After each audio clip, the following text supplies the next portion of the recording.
Imagine this. You're standing in front of a mirror, but the reflection looking back at you doesn't blink, doesn't breathe. It mimics your expressions, your gestures, even your voice. But there's something missing. A spark, a flicker, something behind the eyes, and you can't name it. You lean closer. The features are all yours. The jawline you trained into shape at the gym, the tailored clothes that drape perfectly on your sculpted frame, the confident half-smile you rehearsed in thousands of social interactions. You look like a man who has it together. But deep down, you know what no one else does. This mirror image is a mask stretched over a void. You don't know when it started. Maybe it was the day you got the job everyone wanted but still felt nothing. Maybe it was when you crossed another goal off the list and the thrill evaporated before you even put down the pen. Or maybe it was earlier than that, when you learned that being successful meant being efficient, productive, and useful, but never still, never quiet, never curious. So you keep going, keep performing, keep stacking achievements like sandbags against a rising flood of silence inside you. You read more, train harder, improve faster.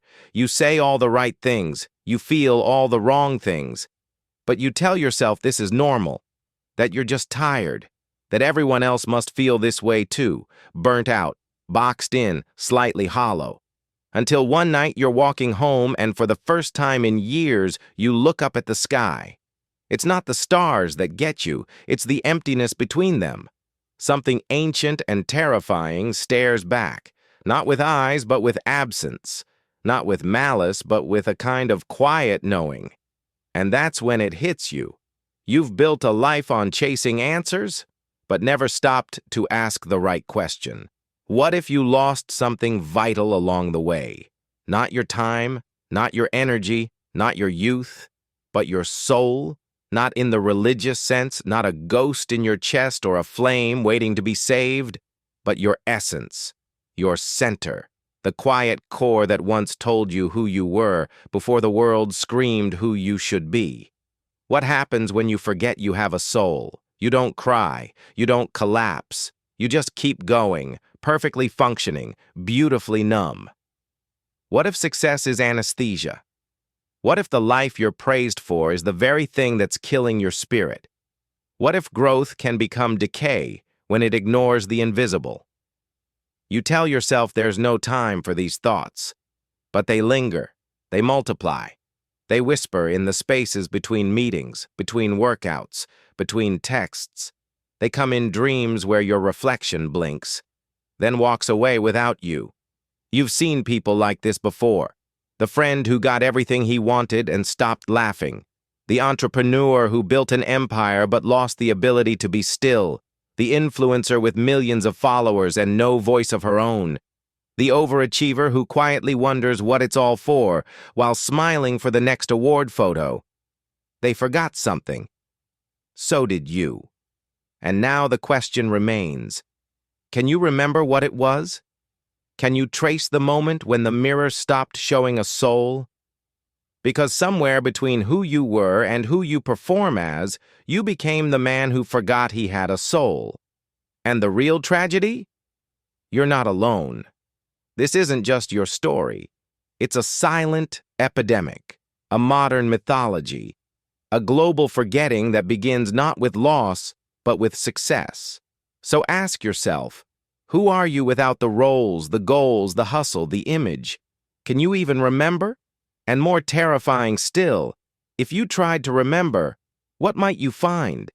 Let's go deeper. Let's find the wound behind the mask, the ghost inside the machine, the echo in the silence. Because this forgetting didn't start with you, and it won't end with you, unless you decide to remember. It didn't happen overnight. The forgetting began slowly, wrapped in praise, masked as progress. You were told to be efficient. You were rewarded for being productive. Every checkbox ticked, every task completed, every improvement earned you a pat on the back. But no one told you what you were trading for that applause. No one mentioned the cost, the quiet suffocation of your inner life. You forgot your soul not because you were weak, but because you were conditioned to. Carl Jung warned of this when he said, "People will do anything, no matter how absurd, to avoid facing their own souls." He wasn't exaggerating. We build entire identities around the avoidance of the inner self. We call it ambition. We call it discipline. We call it adulthood. But it's something else. It's exile. Exile from the rich, shadowy interior of who we really are. You weren't taught to listen inward. You were trained to look outward. Compare, performance, outdo, outshine, be better, be faster, be more. This is not self-development, it's self-abandonment, cleverly disguised as progress. The philosopher Jean-Paul Sartre believed that existence precedes essence, that we are not born with a fixed soul, but rather we must choose it, shape it, become it. But how can you become anything when every choice you make is dictated by algorithms, metrics, and expectations you didn't set? This is the quiet violence of the modern world. Not loud, not bloody, but psychological, existential. You wake up in a world designed to keep you distracted from your own depths. Aldous Huxley foresaw this when he warned that the future wouldn't be controlled by pain, but by pleasure. People will come to love their oppression, to adore the technologies that undo their capacities to think. He was right. We scroll to forget. We buy to forget. We optimize to forget. We hustle, hack, improve, and upgrade, all to avoid the stillness where the soul begins to speak. But why is stillness so terrifying? Because stillness reveals what you've buried. Arthur Schopenhauer said that a man can do what he wants, but not want what he wants. Meaning, your desires, the very engine of your so-called improvement, might not even be yours. They're inherited, implanted, infected. When you chase what society wants for you, you lose what your soul longs for. So you become excellent at playing the game and hollow at living the truth. And herein lies the central paradox. The more you improve what the world can see, the more you may forget what it can't. Your soul is not interested in your productivity. It doesn't care about your resume. It doesn't respond to how many followers you gain or goals you conquer. The soul speaks in symbols, not schedules. In silence, not notifications. In dreams, not deliverables. But no one taught you to listen to that language. Instead, you were trained to silence it. With achievements, with noise, with ego. Nietzsche called this the will to power. The relentless drive to dominate, not just others, but oneself. But power without soul becomes tyranny. You rule over your life, yes, but you become a cruel king, demanding more from a self you no longer understand. You see, the true forgetting isn't accidental. It's systemic, cultural, philosophical. You were told to become a brand instead of a being, to curate instead of feel, to chase meaning through control, rather than through surrender, and so you optimized every surface. While the inner world, the one place your soul could be felt, was left unvisited, unexplored, and eventually unlived. But something inside you remembers. Something still aches, and that ache is the proof. The soul hasn't left you. You've just stopped answering its call. And yet, something has shifted. A whisper has returned. And if you're still here, still listening, it means one thing. You're ready to feel again. You're ready to go back. But before that return, you need to see what this forgetting has cost you. You didn't notice when the hollowness first began. At first, it felt like restlessness, something small, a flicker in the background, an unease you couldn't name. You told yourself it was stress, burnout, a sign that you just needed a vacation, a weekend off, a better routine. But what you were feeling wasn't fatigue. It was fracture. Because when you forget your soul, something breaks. Quietly, invisibly, but inevitably. And it bleeds into everything. Your relationships start to feel thinner. You're surrounded by people, yet feel alone. The conversations grow shallower, the laughter hollow. You smile at the right moments, but inside, you're drifting. You perform connection, but you don't feel it. Why? Because the soul is the bridge between people. And when you lose your own, you can't fully touch another's. You try to fill the emptiness with more dopamine, more goals, more novelty. You chase experiences, but nothing lingers. Everything is consumed too fast. Pleasure, once thrilling, now leaves a bitter aftertaste, like sugar that never nourishes. And still, you keep chasing, because to stop is to feel, and to feel is terrifying. This is the quiet tragedy of forgetting the soul. You can succeed outwardly while starving inwardly, and no one will stop you. In fact, they'll applaud. You get rewarded for becoming numb, promoted for becoming more efficient, admired for how much you can endure without breaking. But deep inside, something has broken, and it shows. It shows in the way you can no longer sit in silence without reaching for a distraction.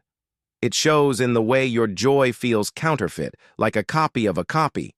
It shows in the way time slips by unnoticed, and one day you wake up asking, "Where did I go?"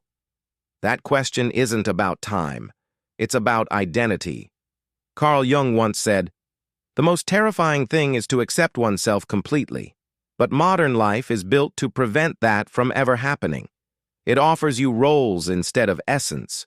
You become the professional, the achiever, the smart one, the strong one. But these are costumes, and every time you put one on, the soul grows quieter, until one day it stops trying. You begin to see the world differently, not as a place of wonder, but as a market. Everything becomes transactional. Every interaction has a purpose. Even your hobbies must be monetized. Even rest must be optimized. And the worst part? You think this is normal. You stop dreaming, not just at night, but in life. Your imagination atrophies. You no longer ask, "What if?" You only ask, "What next?" This is what the forgetting costs you. Depth, mystery, meaning. It drains the color from your inner world and replaces it with grayscale efficiency. The mind becomes a machine, the heart a burden, and the soul, it becomes a myth you once believed in when you were young. This isn't just psychological, it's neurological. Studies show that chronic distraction shrinks the hippocampus, the very part of your brain responsible for memory, learning, and imagination. Dopamine addiction rewires your reward system, making deep focus and inner reflection feel boring, even painful. Your brain starts craving stimulation over insight, speed over depth, noise over stillness. And that's the real danger. Because once the soul is forgotten long enough, its absence starts to feel like truth. You no longer remember who you were before the world told you who to be. You mistake the numbness for peace. You confuse productivity with purpose. You wear the mask for so long you forget there was ever a face beneath it. But you're here now, reading this. And maybe, just maybe, something inside you stirred. That flicker you felt? It's not brokenness. It's not weakness. It's a memory. The soul remembers, even when you do not. And if you follow it, you might discover what you truly lost. And more importantly, how to get it back. Imagine this. You wake up, not in a new world, but in the same old one, and yet everything feels different. Because for the first time in years, you didn't reach for your phone, you didn't scroll, you didn't perform, you just sat there in the rawness of your own presence. It was uncomfortable at first. The silence felt aggressive. But then, it didn't. That moment, that's where the rebellion begins. Not with slogans, not with self-help hacks, but with a quiet refusal. The refusal to be a product. The refusal to be a machine. The refusal to forget. See, the most radical act in a world of distraction is to remember your soul. Not remember it intellectually, but live as if it were real. to breathe like it matters, to walk like your existence isn't a transaction, to look another human in the eye and actually see them. That's revolution. But it's not easy, because the systems around you want you tame. They want you endlessly upgrading, improving, chasing an ideal self that never arrives. They want you tired enough to obey, but not tired enough to quit. They want your rebellion to be marketable, safe. They don't want your soul to wake up, because a soul on fire cannot be sold to. So you have to fight back, differently, not with rage, but with depth. Start here. Do something slowly, deliberately, pointlessly. Stare at a tree. Write a letter you'll never send. Sit with sadness without fixing it. Walk without a destination. These acts seem small, but they break the machine. They remind the body it is not just a vessel for output. They remind the mind it was born to wander. They remind the soul it was never gone, just unheard. This is the rebellion of being unproductive on purpose. And then, speak truth. Not the curated truth, not the brand, but the aching, messy, trembling truth that you've been hiding. The truth that says, I don't know who I am anymore, or I want something deeper, or even, I'm tired of pretending. Say it, to a friend, to a mirror, to the page, because truth is the soul's language, and the more you speak it, the more the world begins to look like a place worth living in again. Next, confront the voices, the ones in your head that say, you're falling behind, you're not doing enough, you're wasting time. Pause. Whose voice is that? Because it's not your soul. Your soul doesn't measure worth in numbers. It doesn't care about hustle culture. It speaks in symbols, in silence, in beauty, in goosebumps, in tears that come out of nowhere when you hear the right piece of music. To rebel is to turn toward that voice again, even when it scares you, especially when it scares you. You're not too late. You're not broken. You're not weak for wanting something real. You're just awakening. And those who awaken don't follow paths. They make them. So slow down. Listen. Let the emptiness echo. Don't run from it. Because on the other side of that echo is a door. And beyond that door is you, the real you, the one who was never gone, only buried beneath the noise, the perfectionism, the performance, the lies. But you've started digging, and soon you'll remember. Imagine this. You're standing at the threshold of something vast and ancient. There's no crowd behind you, no spotlight, no applause, just silence and a door. You reach for the handle, not because you know what's on the other side, but because you're done not knowing. You open it, and it's not heaven, not nirvana, not some perfected version of yourself waiting with open arms. It's you, but older, not in age, in depth. This version of you is quiet, still. They don't radiate charisma or scream confidence. They know something. They've remembered something you forgot. You sit with them. They don't speak, but you hear them anyway. You spent years trying to become someone, but forgot how to simply be. You try to respond, but your mouth won't move.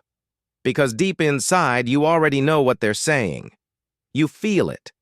The final, most powerful realization doesn't come like a lightning bolt. It arrives like a breath you didn't know you were holding. There was nothing wrong with you. There never was. Not when you broke down. Not when you failed again. Not when you felt like a ghost in your own life. The suffering, it wasn't a punishment. It was a signal. A signal that something sacred had been buried. And the endless self-improvement, the addiction to bettering yourself, it was never about growth. It was a disguise for grief. Grieving the loss of your own soul. The parts of you you abandoned to survive. The child who felt too much. The dreamer you locked away. The truth-teller you silenced. And now, sitting here, you finally understand. You weren't meant to upgrade. You were meant to return.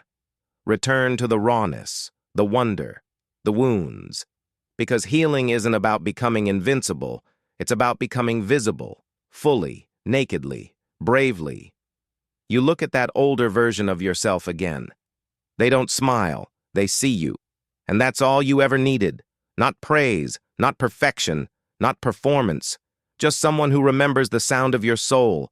And now, you do. You rise, you leave the room, but everything is different.